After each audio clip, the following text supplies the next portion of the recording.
una nube cubrió el tabernáculo de reunión, y la gloria de Jehová llenó el tabernáculo. Y no podía Moisés entrar en el tabernáculo de reunión, porque la nube estaba sobre él, y la gloria de Jehová lo llenaba. Y cuando la nube se alzaba del tabernáculo, los hijos de Israel se movían en todas sus jornadas. Pero si la nube no se alzaba, no se movían hasta el día en que ella se alzaba, porque la nube de Jehová estaba de día sobre el tabernáculo, y el fuego estaba de noche sobre él, a vista de toda la casa de Israel, en todas sus jornadas.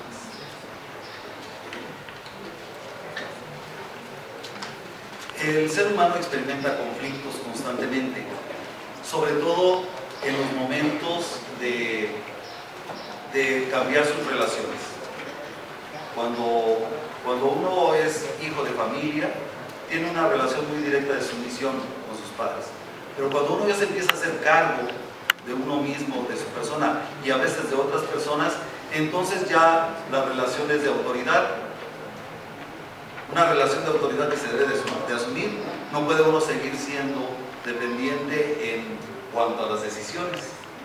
Y eso nos conflictúa en todo momento y nos seguirá conflictuando porque siguen las relaciones, siguen transformándose. En lo personal, yo ya tengo muchos años de ser padre, pero ahorita la relación con mis hijos es de entre adultos. Ya no los puedo tratar como niños, aunque siguen siendo mis hijos. Sin embargo, ya los trato como adultos, como la señora y como el señor. Existe un gran conflicto en el ser humano. El impulso íntimo hacia el compañerismo, la interdependencia y el afecto. Yo digo que es íntimo porque está implícito en nuestra conducta. Somos seres afectivos. Siempre necesitamos del otro. Basta ver con los bebés que buscan quién les va a alimentar, buscan quién les va a hacer caritas, quién los cargue, enfrentando la influencia hacia el egocentrismo, lo utilitario y el placer instantáneo. Lo primero creemos que viene de Dios, pues la Biblia afirma que nos creó a su imagen y conforme a su semejanza. Dios se muestra en la Biblia como un ser que le gusta estar en comunión con otros seres, que le gusta tener relación con otros seres, relacionarse, caminar con otras personas. Por eso en el Génesis él hace la observación de que no es bueno que el hombre esté solo. No es bueno. Él lo experimenta así. El Señor Jesucristo en sus acciones también lo manifiesta. Hay ocasiones en que se para, observa a las personas y dice: tengo compasión de ellas. ¿Lo recuerdan? Porque parece que no han comido, porque parecen ovejas sin pastor, porque Dios es amor y el amor es la esencia de la armonía en el mundo. Las personas no podemos vivir armónicamente si no tenemos amor, si no hay amor en nuestras relaciones. La segunda instancia es el resultado del pecado, es decir, el egocentrismo, lo utilitario y el placer instantáneo. Es resultado del pecado que busca separar a las personas entre sí y con el resto de la creación. El libro de Génesis, de los comienzos, nos habla cómo un hermano se enoja con su propio hermano por una circunstancia que se da y se enoja tanto que lo asesina. Igual sus padres anteriormente, cuando ya no somos nosotros, ¿recuerdan cuando Dios le pide cuentas a Adán? Dice: la mujer que me diste. Ya no nosotros, la mujer que me diste. El pecado que se empecina en denigrar la creación divina, pero además en ofrecer alternativas aparentemente iguales o mejores a las establecidas en la ley de Dios, pero demasiado efímeras y dañinas. En la semana pude escuchar una conferencia de una psicóloga francesa donde ella hablaba de la necesidad de la pedagogía y todo esto, de la necesidad de la imagen paterna y la imagen materna en el desarrollo del ser humano, cómo son indispensables para su desarrollo, no solo para las tendencias o preferencias como se habla ahora, sino también para sus anhelos, sus ilusiones y cómo se relaciona con los demás, con sus hermanos, con sus amigos, o los empleos, etc. Y entonces yo pensaba, ¿cómo hay muchas personas que dicen que eso no es necesario y les creemos y se hace popular? No solo hablamos de las prácticas, no solo hablamos de lo que me gusta, de lo que no me gusta, sino incluso de los anhelos y las ilusiones, lo que yo pretendo, lo que persigo, lo que sueño. ¿Cómo quiero tener mi casa? ¿Cómo quiero tener el lugar donde habito? ¿Cómo enfrentarnos a semejante conflicto entre lo que Dios ha puesto en nuestro corazón y lo que el pecado nos presenta? Si cuando nosotros llegamos a este mundo ya estaba ese conflicto, ya las personas decían malas palabras, ¿o no? O cuando nosotros nacimos empezaron a decir malas palabras, empezaron a ser egoístas, no, ya estaba, ya había guerras, ya había pleitos, ya había amenazas. ¿Cómo enfrentarlos? Si ya estaba, como lo afirmó David en el Salmo 51, me formé en maldad, dice.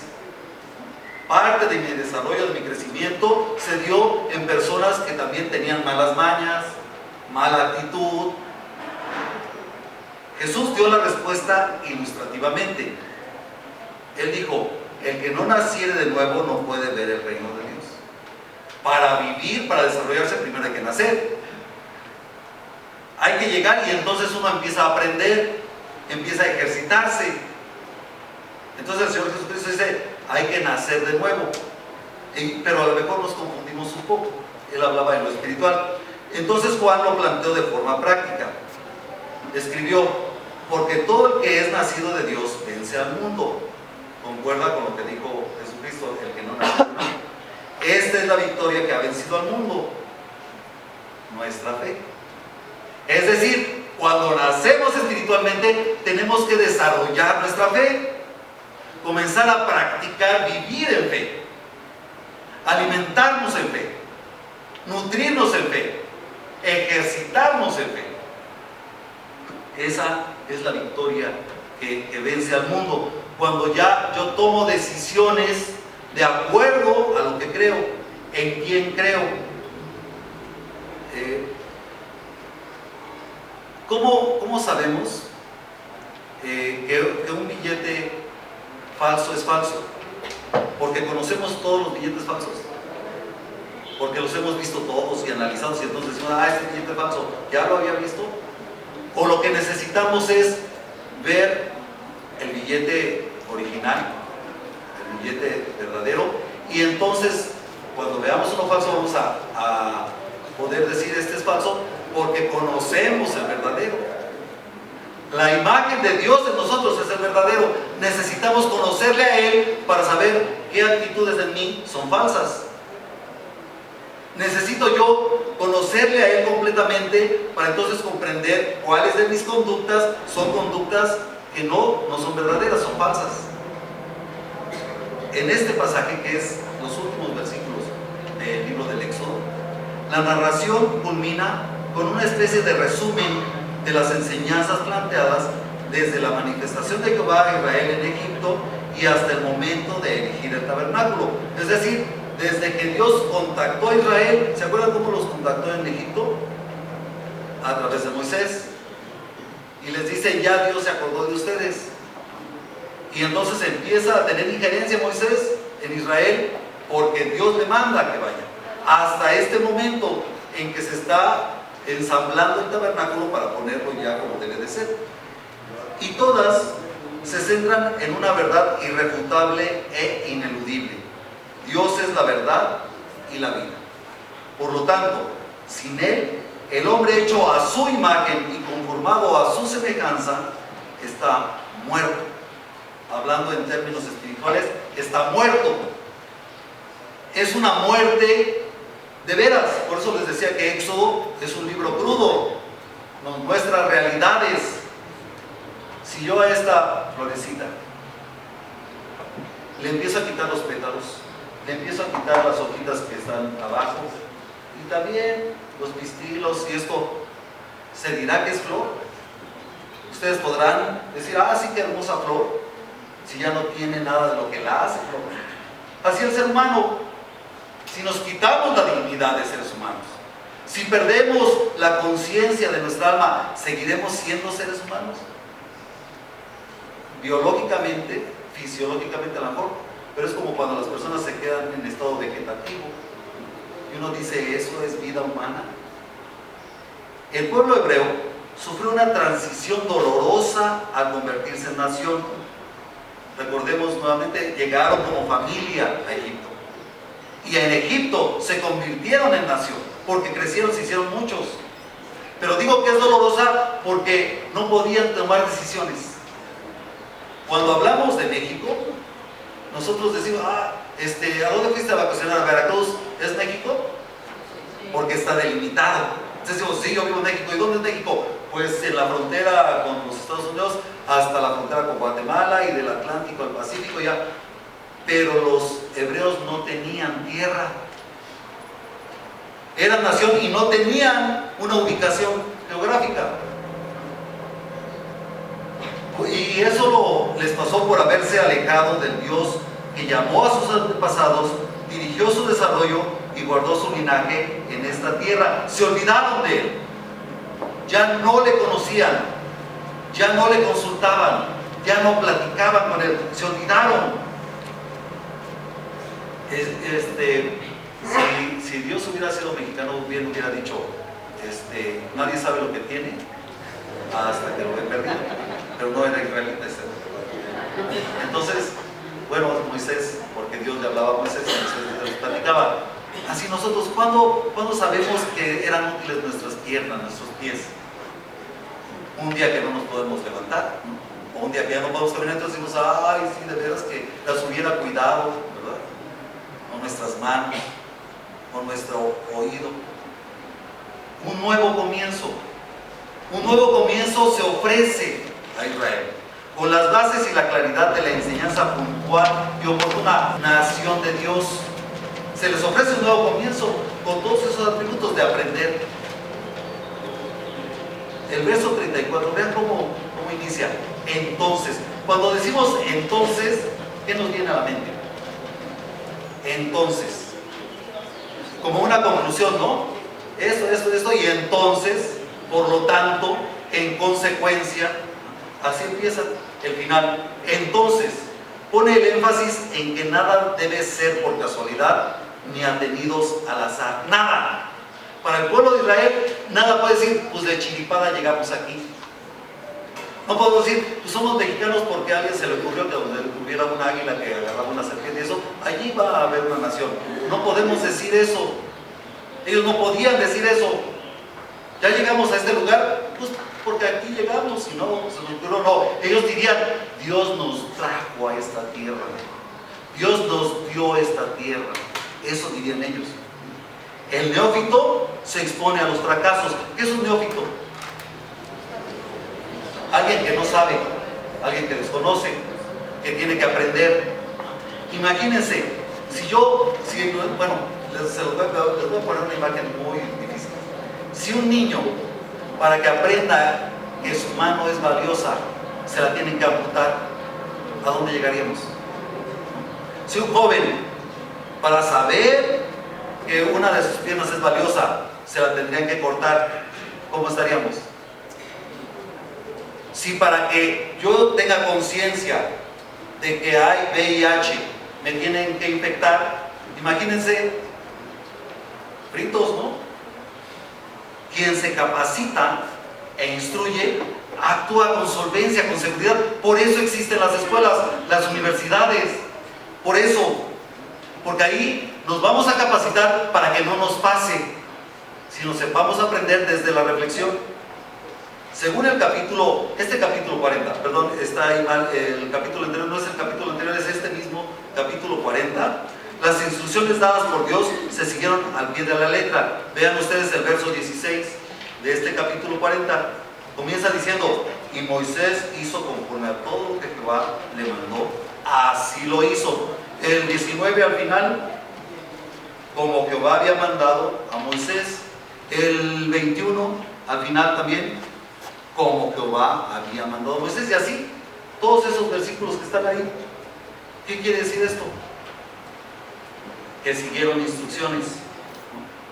Dios le dio instrucciones a Moisés y Moisés se las repitió al pueblo y el pueblo las llevó a cabo.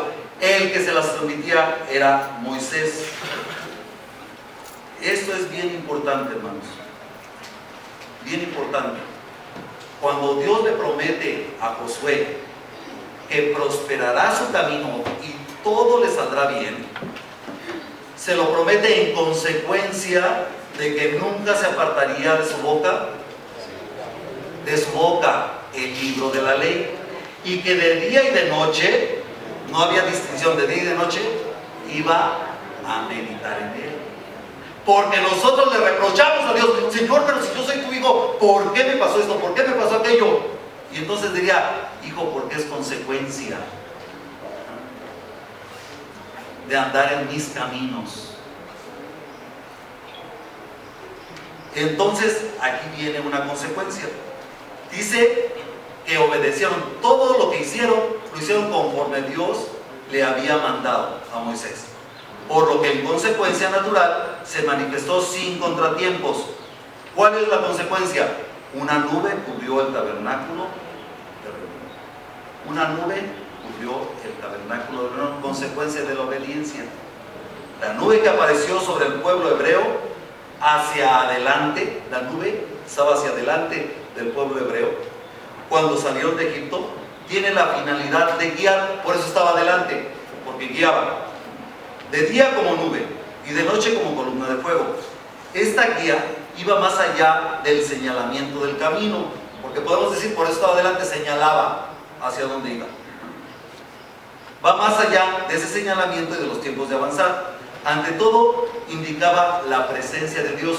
Cuando los hebreos veían la nube, sabían que Dios estaba ahí. No recordaban hacia dónde tenían que ir, sino recordaban que a alguien les estaba enseñando hacia dónde ir. Es diferente. Jesucristo es nuestro camino porque Él nos lleva. No vamos por nuestra cuenta. No vamos a donde a mí me parece que debo ir. No, Él nos lleva. Hasta ahora, los desplantes de inconformidad de un conjunto de individuos faltos de integración social, de conciencia política y de sentido de ciudadanía, sí, estoy refiriendo a los israelitas, ni modo. Eran eso. No eran eso porque ellos quisieron, sino porque no tenían conciencia social. ¿Por qué no tenían conciencia de dónde debo de vivir, cómo debo de vivir? ¿Por qué? Porque eran esclavos. Un esclavo no elige, a un esclavo se le impone. Tú vives allí. No quiero, ¿cómo que no? Usted es esclavo, no tiene voz ni opinión allí. Bueno, cuando salieron, se comportaban así como esclavos. Y entonces tenían desplantes. ¡Ya no tenemos agua! ¿Qué hace un esclavo cuando no tiene agua? Pues le dice al capataz, ¿no? Oye, no tengo agua, ¿cómo voy a trabajar? Entonces ellos cuando salen, le dicen a Moisés: ya no tenemos agua, ya no tenemos pan. Esos desplantes fueron contestados por el Señor a través de Moisés. ¿Cómo? Pues dándoles dádivas específicas en alimento, agua y cuidado en general. Protestaban y Dios les daba, les concedía. Les digo que es un libro difícil, porque aquí nos reflejamos nosotros. Cuando nosotros llegamos al conocimiento del Señor Jesucristo, tenemos mentalidad de esclavos. Señor, ¿por qué me fue mal? Ahora me tienes que dar y me tienes que hacer. Y mírame que ando acá. Y puro, danos. Podían argumentar los israelitas que no sabían a lo que se enfrentarían al salir del cautiverio. Pues no trajimos agua porque no sabíamos que nos ibas a mandar por el desierto. Recuerden que había un camino más corto y Dios nos mandó por otro camino. Y entonces, no sabíamos que no había pan en el desierto, ni modo, danos. Entonces, aquí está la más grande lección. La presencia de Jehová. La presencia de Jehová. ¿Qué es eso? ¿Qué es tener a Dios con nosotros?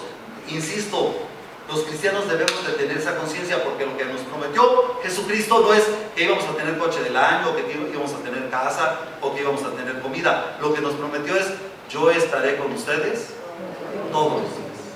Es eso, pues. Aquí los israelitas están comprobándolo. Lo que se manifiesta ahí es la presencia de Jehová. ¿Qué quiere decir que Dios está presente? Que existe, que hay una objetividad en que Él esté ahí y que hay una conciencia de que Él está ahí. No es lo mismo actuar como si nadie nos viera a cuando sabemos que alguien nos está mirando, o muchos nos están mirando. Muchos nos están mirando. Los objetivos de vida, las ocupaciones, todas van con base en ello. Por eso ahora, para que nos portemos bien, nos ponen cámaras. Alguien nos está mirando, entonces es diferente. Piensan que es diferente, por eso las ponen. Bueno, la mayoría de ustedes son muy jóvenes, o no sé si tengan familia en algún pueblo así donde se siembra, pero a algunos animales para sembrar se les ponía, ¿cómo se llama? Orejeras o cómo se llama, ¿sí? ¿Para qué? Para que no se distrajeran. No estaban acostumbrados a ir derecho, entonces para que fueran derecho tenían que tener algo más para que no se distrajeran. En Egipto, los hebreos estaban acostumbrados a relaciones serviles.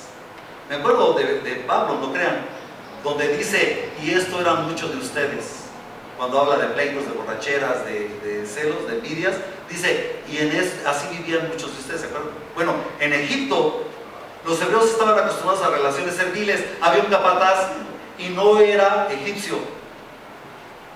De los mismos hebreos, seleccionaron gente que se trajera, perdón por la tronada de dedos, pero que se trajera así a los demás, ¿no? A latigazo puro. Y ya sabían quién era el que mandaba, y ya sabían el segundo, ¿y tú por qué me vas a decir si tú también eres esclavo? En esas relaciones serviles donde cada uno volteaba a ver a su prójimo con etiquetas sociales, con simples demandas laborales y tal vez con ánimo gregario, tú no te juntes conmigo porque no somos iguales, ¿no? Yo tengo una categoría mejor. Yo sirvo en el palacio y tú nada más construyes casas y cosas así. Así estaban acostumbrados los israelitas. A pesar de la provisión en el desierto, Dios era Dios. A pesar de que cuando ellos dijeron queremos, necesitamos, les había dado, era Dios. Más que un proveedor, receptor de inconformidades y carencias, era Dios. No era como el de la lámpara de Aladino, que concédeme, dame, no, de que llegó a conceder deseos. No, era Dios. La nube alertaba de su presencia. Dios está aquí, eso decía la nube. Dios está aquí, Dios los ve. La podían observar porque habían andado en obediencia. ¿Por qué podían percibir que Dios estaba ahí? Porque obedecían. Cuando nosotros obedecemos, sabemos, percibimos, sentimos la presencia de Dios con nosotros. Cuando no obedecemos, esa presencia no la percibimos. Ahí está, pero no la percibimos. Esa es la diferencia. Mas la manifestación como cascada de abundante gracia fue sublime. Dice que la gloria de Jehová llenó el tabernáculo. Dios estaba ahí y su gloria llenó el tabernáculo. Es necesario comprender que Dios está para actuar con respeto a su nombre. Vuelvo a insistir, no es lo mismo que esté una persona que no conocemos a que esté una persona a la que le debemos respeto, la que nos causa respeto. Si los hebreos no identificaban la honra que merecía su Dios, sus vidas serían tan huecas, atmosféricos, sin voluntad propia. Aquí yo lo dije muy bonito, pero el apóstol dice como hojas secas llevadas por cualquier viento, cosas así. Hay un poeta que nosotros los mexicanos lo tenemos en gran estima, y la mayoría de eruditos de su época, busquen por ahí su biografía, decían que ni era tan bueno. Se murió en Montevideo, Amado Nervo. Decían, ay, ni es tan bueno. Sin embargo, el pueblo lo consideramos muy bueno, ¿no? Cuando lo traen a México, se muere allá y dicen, no, queremos que aquí se entierre, que venga. Fue un suceso muy emotivo, y las autoridades decían, pero si ni es tan bueno, ¿no? las significativas expresiones del Salvador Jesús en su oración en Getsemaní, el pasaje que leímos hace un momento en Juan 17, que parece que el Señor Jesucristo nos está encargando con el Padre, hacen evidente su amor. Comienza así: Padre, la hora ha llegado, glorifica a tu Hijo para que también tu Hijo te glorifique a ti. ¿Comprendemos esa expresión? La hora ha llegado, glorifica a tu Hijo para que también tu Hijo te glorifique a ti. Y más adelante dice: la gloria que me diste yo les he dado, para que sean uno, así como nosotros somos uno. ¿Vemos la trascendencia? La gloria del Dios omnipotente, la gloria de el Jehová de los ejércitos que marcaban los israelitas, dice el Señor Jesucristo que la ha compartido con nosotros, conmigo.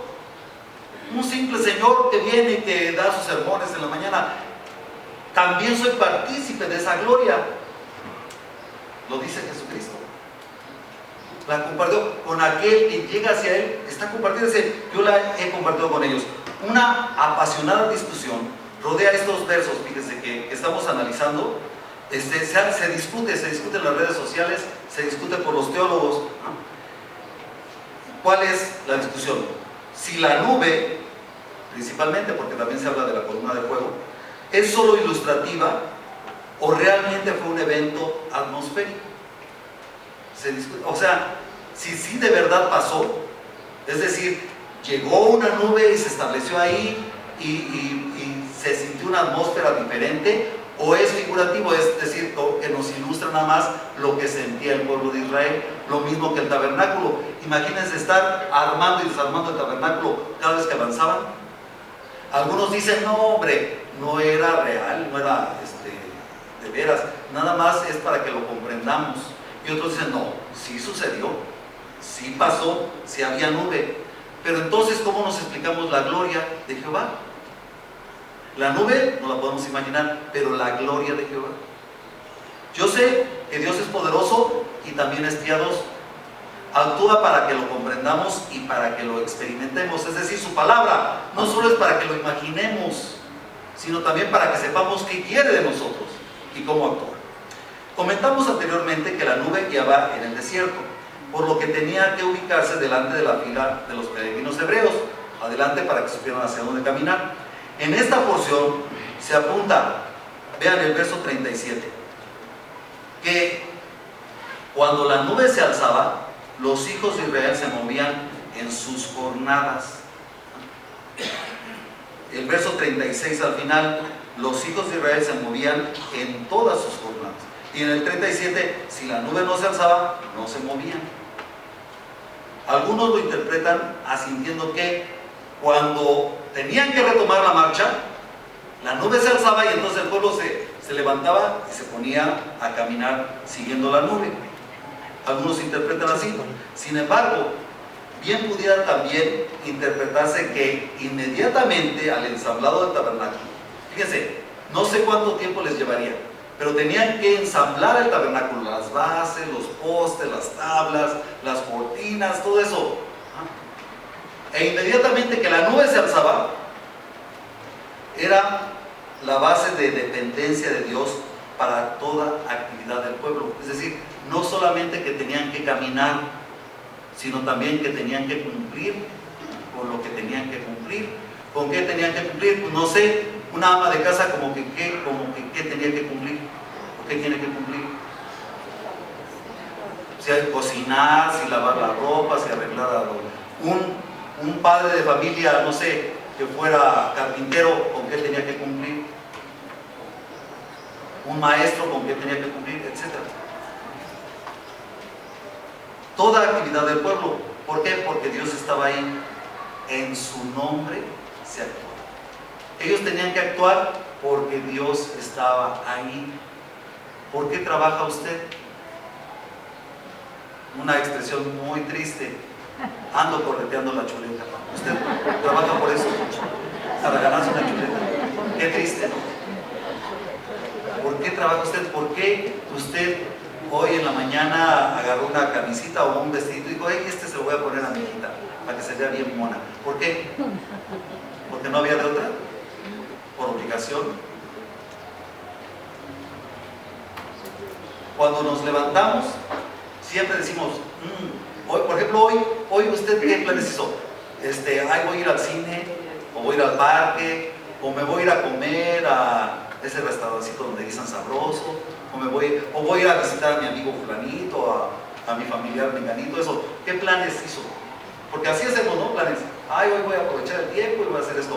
Bueno, en algunos de esos planes se preguntó, ¿y qué querrá Dios que haga? Este día, ¿qué querrá Dios que haga? Que haga yo. Yo tengo mis planes, venir a predicar y hacer todo esto. ¿Querrá Dios hacer algo a través de mí? Les platicaba en la mañana a los hermanos que cuando me dieron mi credencial, tengo mi credencial de la Convención Nacional Bautista de México, estoy ahí, salí muy guapo. Y entonces me pidieron que fuera a un hospital que está aquí adelante. En lugar de irse todo Tlalpan, hay una diagonal que cruza el periférico. Y pasando hay un hospital. Decía que era el ABC, pero un hermano por aquí dijo, no, es el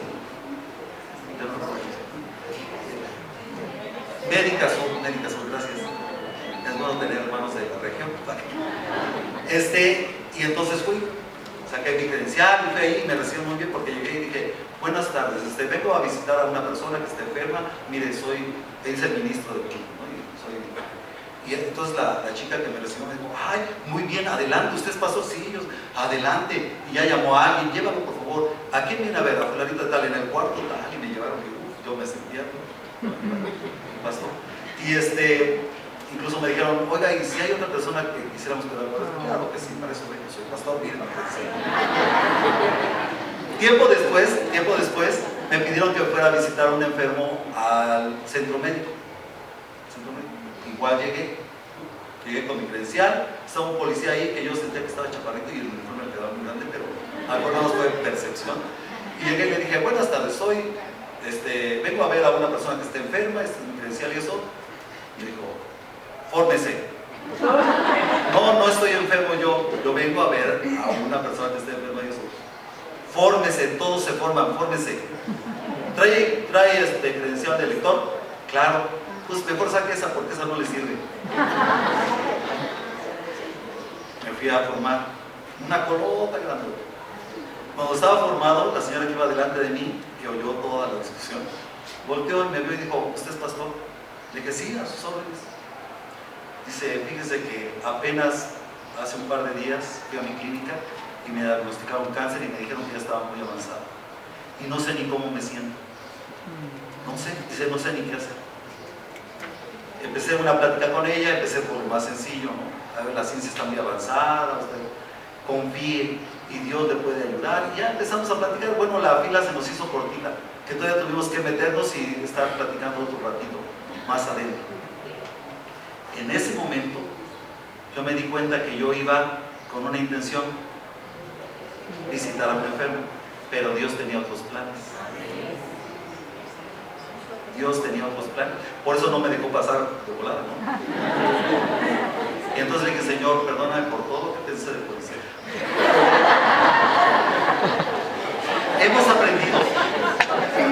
Hemos aprendido a vivir relaciones de conveniencia. ¿A qué me refiero con relaciones de conveniencia? Relaciones impersonales. Vivo con Ana, pues nada más porque quizás sabroso. Es mi amiga, la hermana, porque tiene palancas, porque me conoce, ¿no? O al hermano porque me trata bien, o qué. Relaciones impersonales. Actuamos y decidimos porque se me da la gana, o simplemente porque lo siento o no lo siento. Sigo viviendo contigo porque lo siento, y si no lo siento, ya no. Te sigo ayudando y te sigo manteniendo porque quiero, porque si no, ya no. Jesús nos enseñó que Él mismo no actuaba por su propia cuenta. Él decía, yo te he glorificado. Le decía al Padre, yo te he glorificado en la tierra. He acabado la obra que me diste que hiciese. Es decir, yo no vine a hacer lo que se me daba la gana, vine a hacer lo que tú me mandaste. Y lo que he hecho es porque tú me dijiste. Le dice, he acabado la obra que tú me diste. No actué por mi lógica, ni por mi intuición, ni por mis pistolas. Actué obedeciéndote.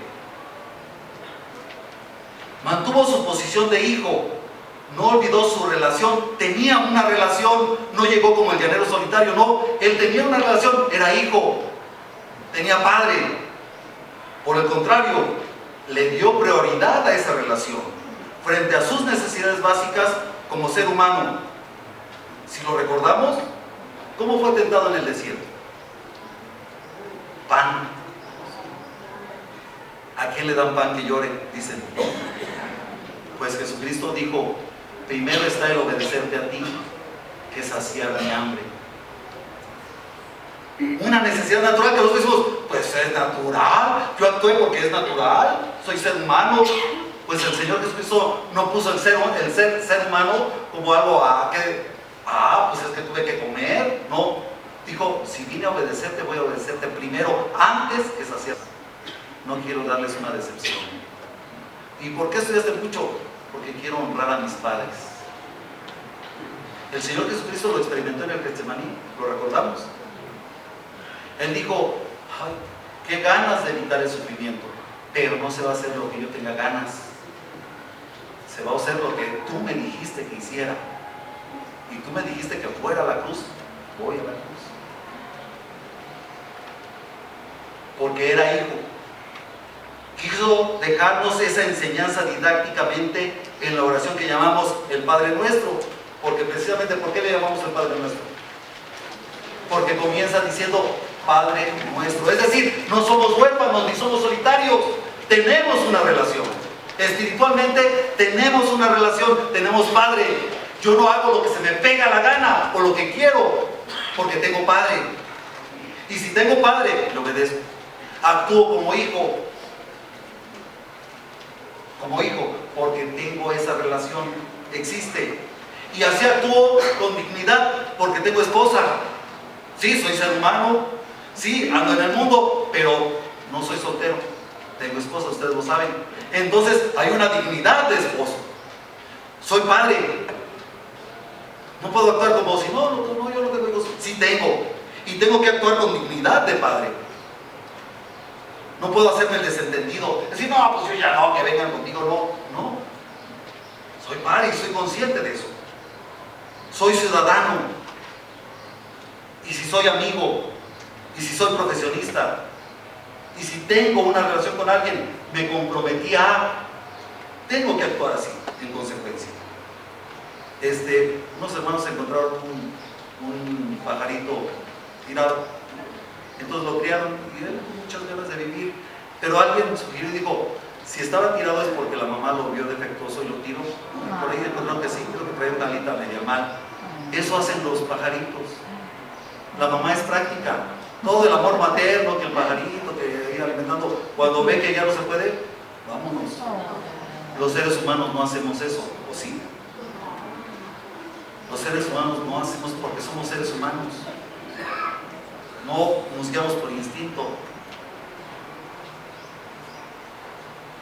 En este nuevo comienzo, antes de las posesiones materiales, recordemos, no tienen territorio, no tienen tierra que sembrar. Israel, ya Dios los trata como nación, pero no tienen posesiones. Bueno, me retracto, sí tienen posesiones, porque antes de las posesiones materiales, el pueblo de Israel tenía que valorar las posesiones interpersonales. Sí tenían posesiones. ¿A quién tenían? A su prójimo, a su vecino, a su padre, a su hijo, a su hermano, a su compañero. Antes de valorar lo material, deberían de valorar las relaciones que tenían. Cuando Dios se dirigió la primera vez a Moisés, fue claro al indicarle: he visto la aflicción de mi pueblo y he oído su clamor, he conocido sus angustias. ¿Por qué bajó Dios hasta ahí, hasta Egipto? ¿Por qué? Porque Él era Dios y podía hacer lo que quisiera. No, bajó porque oyó el clamor de su pueblo, porque vio la aflicción de los suyos. Por eso es de mi pueblo. Y le pidió a Moisés que le dijera a Faraón: Jehová ha dicho así, Israel es mi hijo. No está solo, tiene papá. No vas a hacer con él lo que tú quieras, no, porque tiene papá. Israel es mi hijo. Fíjate bien, no está solo.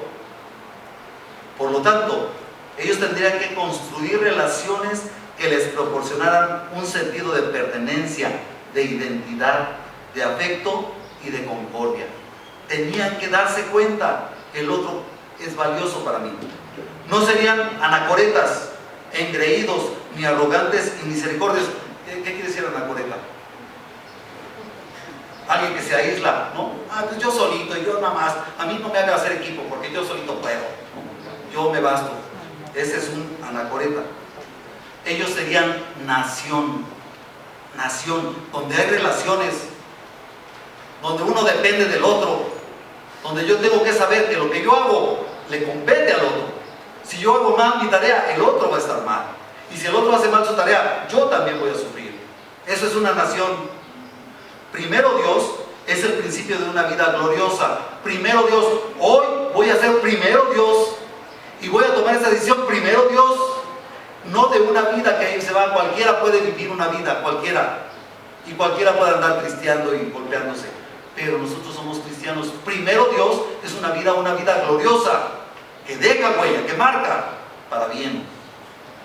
Si se ha alentado a tomar como oración modelo el momento en que los discípulos pidieron a Jesús que les enseñara a orar, es el Padre Nuestro en el Evangelio de Lucas, que es una versión más cortita, más práctica, y se ha alentado que esa es una oración modelo. Bien haremos en incluir la oración del Señor hecha un poco antes de dar su vida por nosotros, es decir, Juan 17. Me van a decir, ay, pastor, esto fue largota para aprendérsela, pero bien haremos en tomarla como una oración modelo.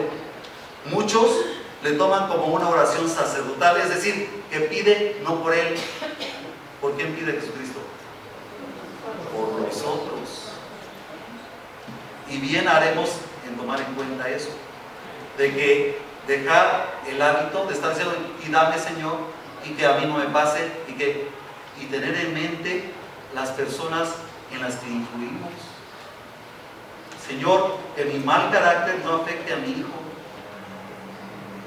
porque si mi mal carácter afecta a mi hijo, de seguro a sus hijos también los va a afectar. Si mi mal comportamiento, si yo soy un despilfarrador, alguien que recibe su sueldo y le importa un comino en que se los gasta, de seguro mi hijo lo va a imitar. ¿Y qué creen? El hijo de mi hijo lo va a imitar. Bien haremos en orar, Señor, no me dejes caer en la tentación de evitar mi responsabilidad, porque soy responsable en cuanto que tengo una relación. Y los creyentes comprendemos que si tenemos personas amadas, no es para desperdiciarlo en relaciones superfluas o baladíes, nada más porque pues se me ocurrió, pues me casé con ella porque se me ocurrió y ya nos fuimos a casar. No, es porque es tu amigo, pues alguien le tenía que hablar. No hay que tener ese tipo de relaciones que tienen muchas personas, que el mundo está lleno de esas, ¿no? De esas relaciones. Es para ocuparnos de cultivar una interdependencia propositiva que nos lleve a la plenitud en todos los ámbitos aquí en la tierra, a la plenitud en todos los ámbitos, en el ámbito laboral, en el ámbito afectivo, en el ámbito de hogar, en el ámbito de iglesia, en el ámbito de ciudadanía. Que la patria celestial está hecha para quienes vencen en el nombre de Cristo. Vamos al Apocalipsis, a quienes les gusta tanto el Apocalipsis, el mensaje a las iglesias. El que venciere, al que venciere, y se repite, está hecho para eso, para las personas que se esfuerzan y que son valientes, no que se dejan llevar por enojos, por emociones, por cualquier cosa de esas que hay y que rompen relaciones. Mucho se habla en el Nuevo Testamento de las obras de la carne y de las pasiones vergonzosas, pero nada puede hacer la diferencia entre los impulsos innatos y los aprendidos. ¿A qué me refiero? Impulsos innatos, a decir, ay, pues así soy yo y cada quien tiene sus pasiones, sus deseos. Y los aprendidos, porque ¿quién nos ha enseñado a tener ciertos vicios o a comportarnos de cierta manera? Bueno, pero no puede haber una diferencia entre uno y otro si ignoramos la presencia de Dios en nuestra vida. Dios está aquí con nosotros. Dios va con nosotros en el camino. Dios observa lo que hacemos a escondiditas o en público. Dios lo observa y es nuestro Dios. Tomémonos un tiempo para centrarnos en cosas que vemos o que pensamos que nos inspiran a saber que hay un Padre eterno en los cielos. ¿Qué le inspira a usted a reconocer que hay un Dios? Que hay un Padre en el cielo. Las flores, las nubes, la luna, las estrellas, las montañas. Bueno, tomemos un tiempo para reflexionar al respecto, pero tomemos también tiempo para orar escudriñando las Escrituras, para encontrar al Dios que se hizo hombre y padeció para que la humanidad tenga la oportunidad de nacer de nuevo. Aprovechemos el momento para experimentar la fe que mantiene el rumbo en la sublime gloria de nuestro Salvador. Hermanos, acostumbrémonos a vivir en fe. Dejemos los rudimentos del mundo. Dejemos eso que hace cualquier persona, que se deja guiar por sus impulsos, por sus ideas, porque así lo marcaron, porque así le mostraron cómo era. Dejémoslo y pidámosle a Dios que Cristo sea formado en nosotros. Que Cristo sea formado en nosotros de tal manera que dejemos huella, pero una huella de bendición en todos los que nos rodean.